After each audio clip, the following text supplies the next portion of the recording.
Another loyal client of Iris Beauty and Wellness Hub from Plong Camias. As you can see, basa pa po ang buhok ni Madam, but then kitang-kita na yung super dryness and frizziness ng hair niya. And lalo pong nag-reveal nung mapatuyo na po namin ang hair niya. Yung regrowth niya po sa harap is parang hibla ng mais sa sobrang nipis. And sobrang nipis na po talaga ng hair ni Ma'am dahil bugbog at luto na sa gamot. 6 months ago na reband, 2 months ago na color. Gusto sana ni Madam na ipa-reband, color, and treatment ang hair niya. But then, sa kapasidad ng buhok niya, very less ang chance na ma-reband. Kailangan makondisyon muna ang buhok niya. So, sinadjust ko po sa kanya na magpa-color and treatment na lang muna.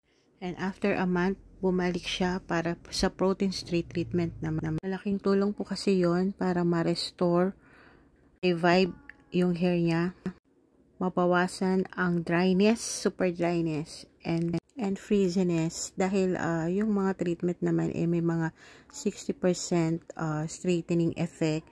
So nakakatulong din yon para ma-straight ang hair. So once okay na yung buhok niya, that's the time na pwede na pong i-reband. So okay lang naman kay Ma'am yung ganon dahil alam niya naman yung kapasidad ng hair niya for now.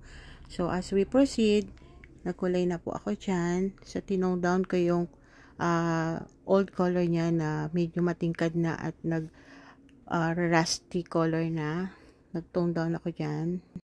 And then, after that, nag-proceed na po ako sa pag-apply ng capillary bioplastia treatment. Yung nilagay ko pong treatment sa kanya is one of the best treatment na nakakatulong sa pagre-restore ng dryness ng buhok ni Ma'am. So, binabad ko po siya ng 45 minutes at nilagyan ko ng shower cap para ma-steam siya at ma-absorb ng hair niya yung treatment. And now, this is the final looks after po ng ginawa ko sa kanya.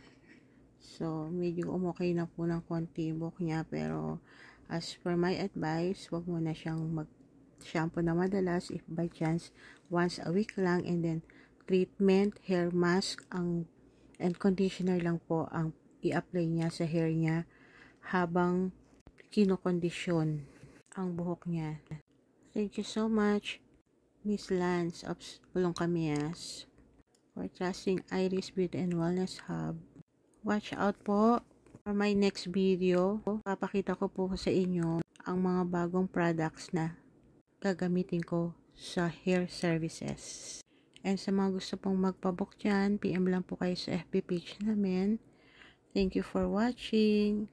Have a nice day ahead, everyone. God bless.